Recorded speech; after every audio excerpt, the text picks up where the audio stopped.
El Paso. Today, a hearing is happening in Austin to determine if El Paso Children's Hospital will lose money even faster than expected.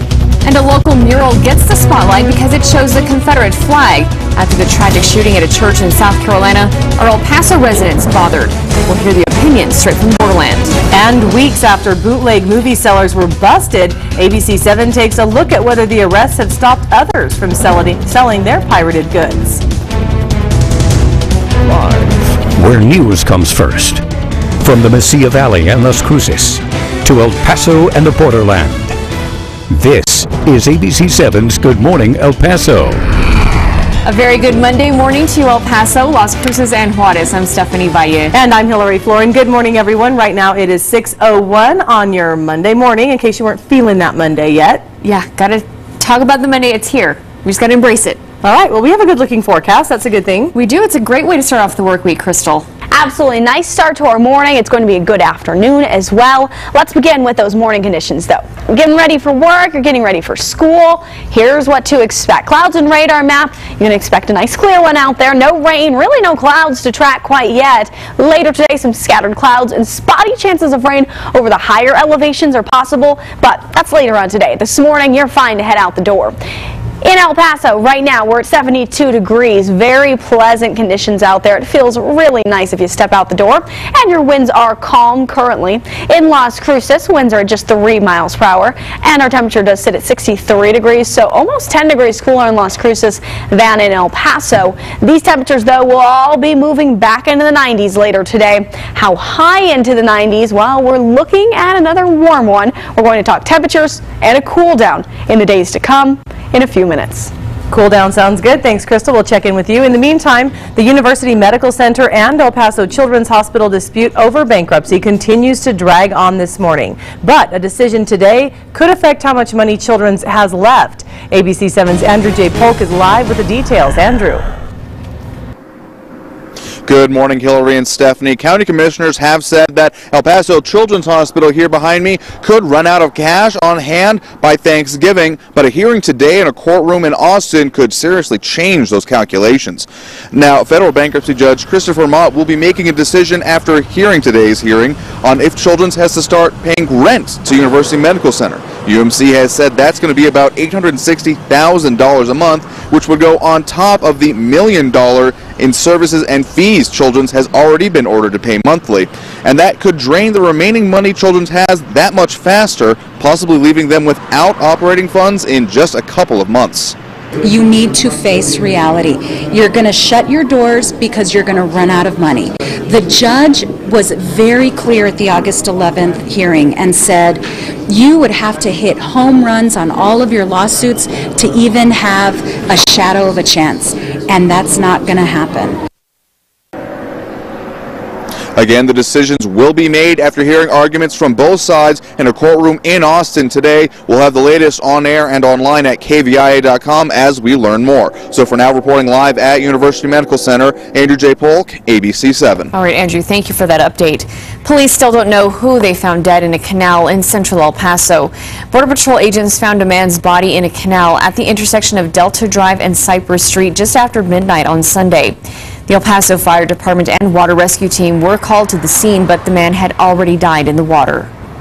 According to the water rescue captain, a high level of swim ability to be able to fight those currents. And most people that unfortunately pass in the canals don't have the water skills. And police still don't know much about the man, only saying that he may be in his 40s or 50s. Good news now for New Mexico veterans. That's because VA health officials say the state's patient wait times are down. VA Healthcare System Director Andrew Welch says that as of last month, those wait times have improved. And now the average wait time for a primary care appointment is about 7 days. That's according to numbers from July. Another VA head says his office has cut the wait time for veterans' disability claims from more than a year to 130 days. This after an Associated Press report identified New Mexico as one of the worst-ranked states for those delayed appointments. The statue of the Confederate President Jefferson Davis is no longer on its pedestal in the University of Texas campus. That's because it was removed over the weekend. Ever since the church shootings in Charleston, South Carolina, the statue has been a target of vandalism. But the statue will still have a home at UT. It's going to be displayed in a museum on campus. Well, just like that statue, some consider the presence of Confederate battle flags to be racist, and it may surprise you to find out there's one right here in El Paso. The flag is included in a mural in the atrium of the county courthouse. The mural's artist tells ABC7 it does not glorify the Confederacy or its ideals, but rather places it in a historical context of the groups having influence on our region. We spoke with several El Pasoans, and they tell us that they don't believe it's an issue. Here on the border, it's irrelevant. It's a part of history. I mean, you can't change history. It's part of the history of United States. You should still have it there. It is part of history. El Paso County Judge Veronica Escobar has been wrestling with this issue, but she tells ABC7 she's never heard of any complaints. In fact, she thinks it would be appropriate to have a muralist paint over it. If you'd like to know more about the mural and the significance behind that work, you can visit KVIA.com. Switching gears, the NMSU Aggies have a lot to prove on the football field this year. They only won 2 games last year, and they very well could be playing for just the chance to stay in their conference. NMSU is a football-only member of the Sun Belt. NMSU's current agreement with the Sun Belt runs through 2017 and is up for review following this season. The Aggies are hoping to find a permanent solution for the football program and other sports within the school. Maria Mocha with the NMSU Athletic Department says they are focused on what's best for the sport, which is staying in the Sun Belt for the long term. We'll continue to update you. Plans to build a mosque in a Catholic community is causing a stir in Michigan. Over the weekend, more than 200 residents demonstrated against the building of the mosque in their neighborhood.